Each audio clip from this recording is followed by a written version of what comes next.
I'm not big on memorization, so since we already know how to find the slope of a line, why don't we just use that to kind of derive point slope form? If you'd like to memorize the form, you're welcome to it. It's not a bad idea, but I want to show you how you can pretty easily avoid that. And again, get used to graphing things so we know what it should look like anyway.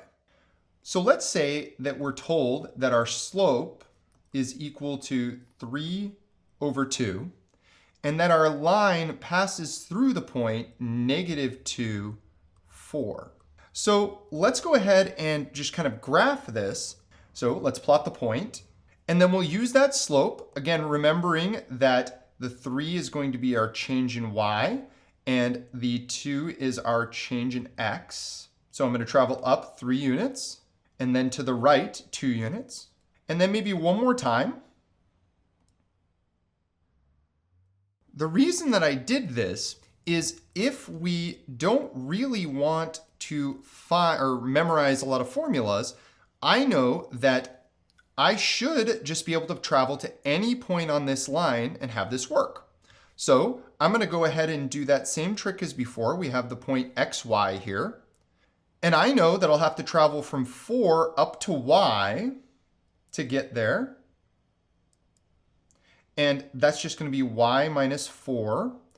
And then I know that I'll have to travel from -2 over to x, which, again, using subtraction to find that distance, I know is just x minus -2. Well, that means that m, our slope, must be equal to the change in y over the change in x. Or in this case, y minus 4 over x plus 2. Now I'm going to do that same trick as before. I don't really need to write m there because I already know it. I know that my slope is just 3 over 2. And then I just have to remember that for point slope, I just need to get this y minus 4 all by itself. And this operation will be exactly the same every time. And that's the one kind of negative about this is we're effectively deriving this formula every single time. But it does mean that we don't have to memorize the other formula. Doing this, we've now put it into point slope form. Now, how might we interpret this formula? Well, first off, hopefully, or one thing you are going to have to end up just memorizing is that this kind of coefficient here is our slope. Now, this part might be the part that's a little harder to grasp, but it's important. It comes up later. And that is that this y minus 4 is really just the length or the vertical distance from the point that we're given, that point in point slope form, to any other point, because we used xy, it's generic, on the line.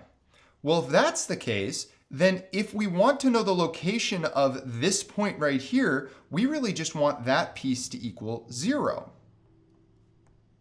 So that tells us that the point in point slope form, or at least one of the points on the line, has a y coordinate of 4.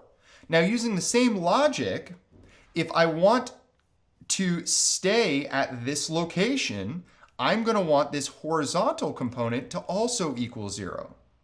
And so I just take that and set it equal to 0, giving me the point -2, 4.